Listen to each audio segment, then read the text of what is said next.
They were the faces on your bedroom posters, the voices on cassette tapes and teen magazine covers. They had it all: fame, fans, and the freedom of youth. But behind the red carpets and sitcom smiles were struggles few ever saw coming. I have been sober for the longest time. Gosh, for almost a decade now. I'll do a UA right now. What's a UA? A urine test. A urine analysis, I'll do it. I'll do it right now. Addiction, isolation, tragedies that struck long after the spotlight dimmed. What is your location? Days Inn Motel. It's 901 Navigation Boulevard. What's wrong, ma'am? We have a woman ran in the lobby, said she's been shot. She's laying on the floor in his blood. These were the teen idols of the 90s who defined a generation and then vanished too soon. The man had been shot to death, apparently a self-inflicted wound from a gunshot. Brace yourself for the tragic downfall of 90s teen idols you grew up watching.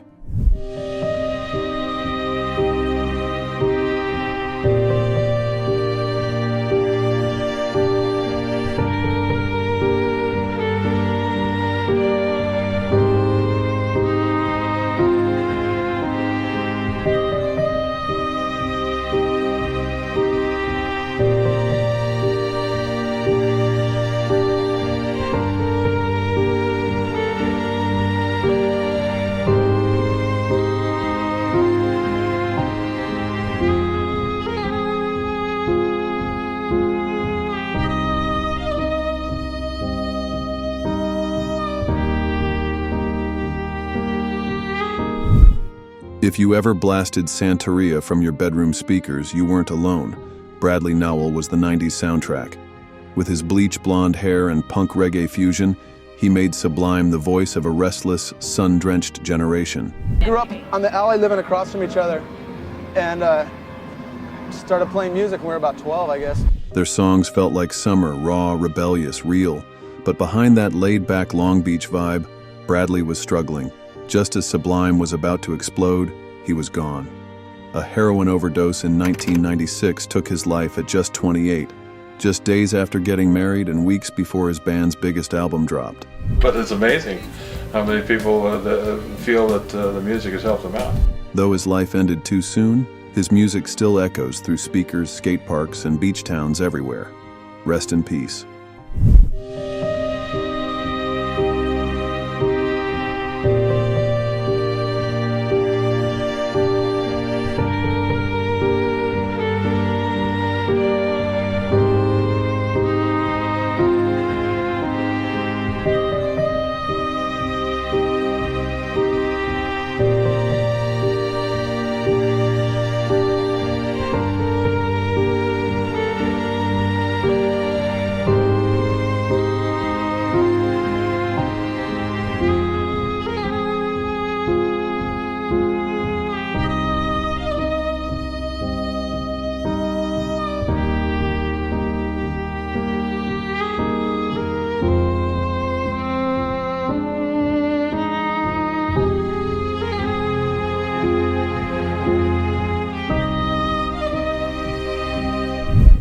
If you grew up watching Different Strokes, you probably remember Kimberly Drummond, the sweet, smart older sister, played by Dana Plato.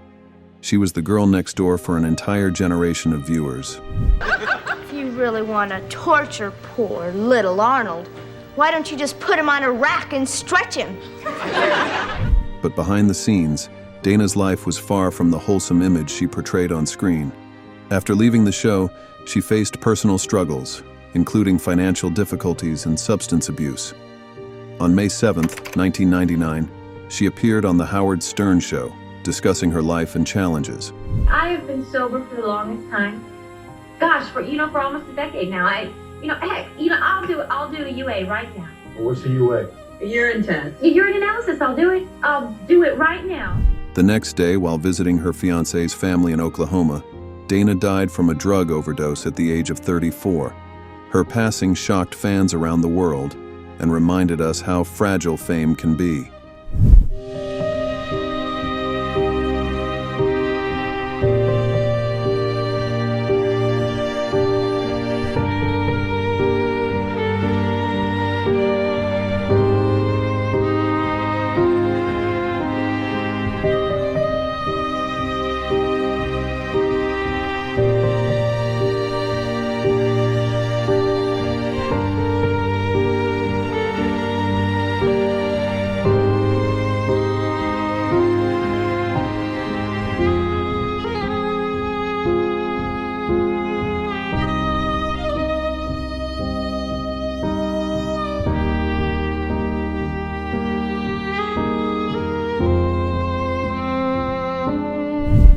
If you had his poster on your wall, you weren't alone. Jonathan Brandis was the crush of countless teens in the 90s.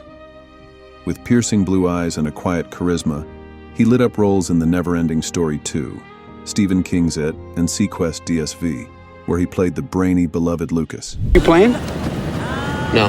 Why not? Because I'm angry. What are you angry at? Your old man? No, I'm not angry at him. I'd be angry at him. Give me the ball.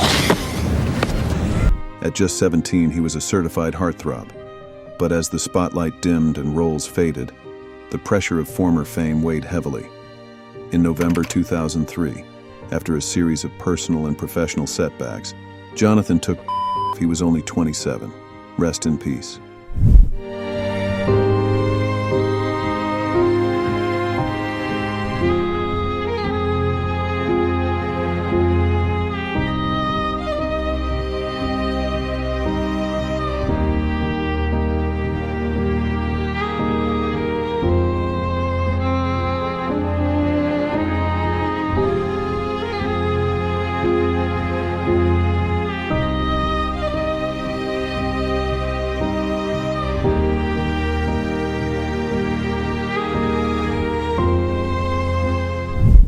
If you ever wore flannel and blasted Smells Like Teen Spirit, you weren't alone. Kurt Cobain was the voice of a generation. As Nirvana's frontman, he brought grunge from Seattle's underground to the global stage, capturing the angst and authenticity of the 90s youth. Why did you entitle the album Nevermind? I don't know. So I could brush off the question. Forget it.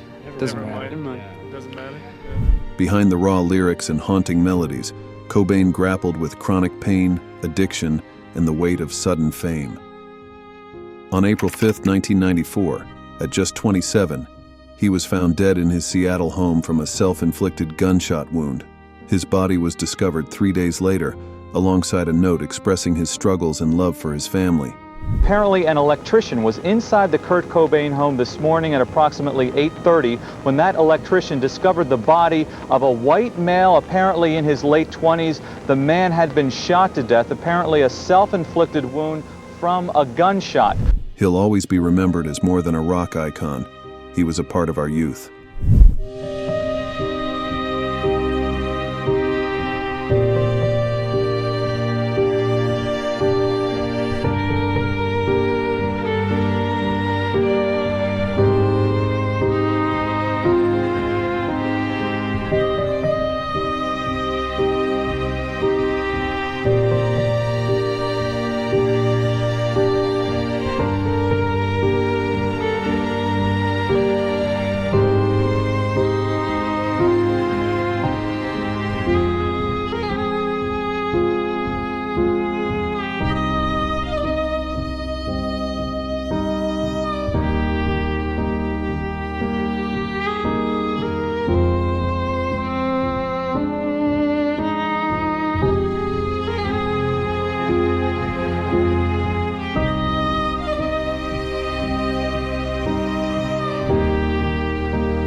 If you ever dreamed of being a spy with a notebook in hand, Michelle Trachtenberg was your girl.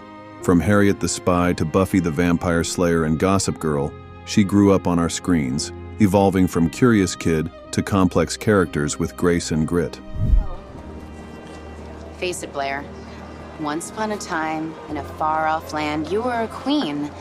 Here you're just a loser. On February 26, 2025, Michelle was found unresponsive in her Manhattan apartment. She had undergone a liver transplant the previous year, and her death was later attributed to complications from diabetes mellitus, a condition that can arise after such procedures. Well, I was 3 years old when I got into acting, so at that point in my life, it was about, I wanted to be the little girl to brush Barbie's hair on the commercials. I just thought that was the coolest thing.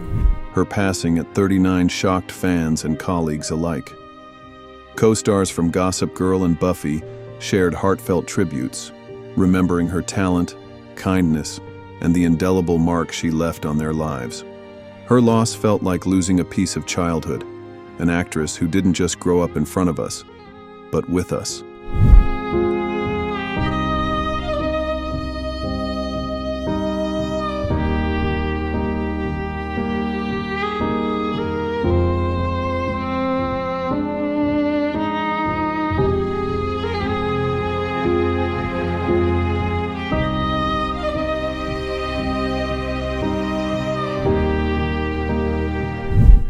There was a time when just hearing meant joy, pride, and pure magic.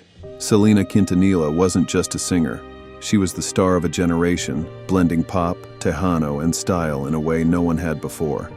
Sí, el Grammy, una cosa yo creo was like a dream come true, ¿verdad? Exactly. Tell us about it. When they first told us that we were nominated, we all freaked out. We couldn't believe it. In the first days. She was only 23 when her life was stolen, shot by Yolanda Saldivar, a trusted employee and the president of her fan club. The confrontation happened on March 31st, 1995, in a Corpus Christi motel.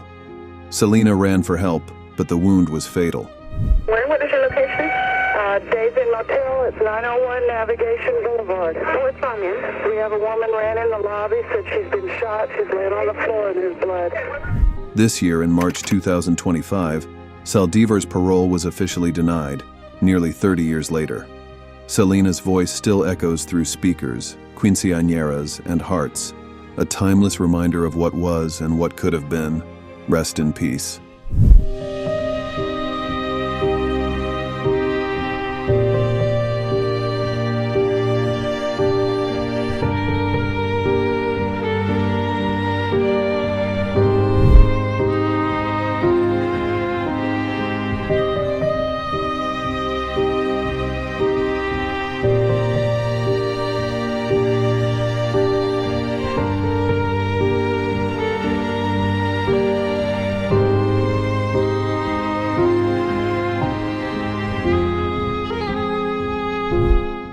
They made us laugh, cry, and believe in something bigger. But some dreams burn too fast, and some stars fall far too young. Which of these teen idols did you grow up watching? And which loss hit you the hardest? Share us your memories in the comments. Let's remember them together. If you want more stories like this one, don't forget to like, comment, and subscribe. Thank you for watching, and we will see you in the next video.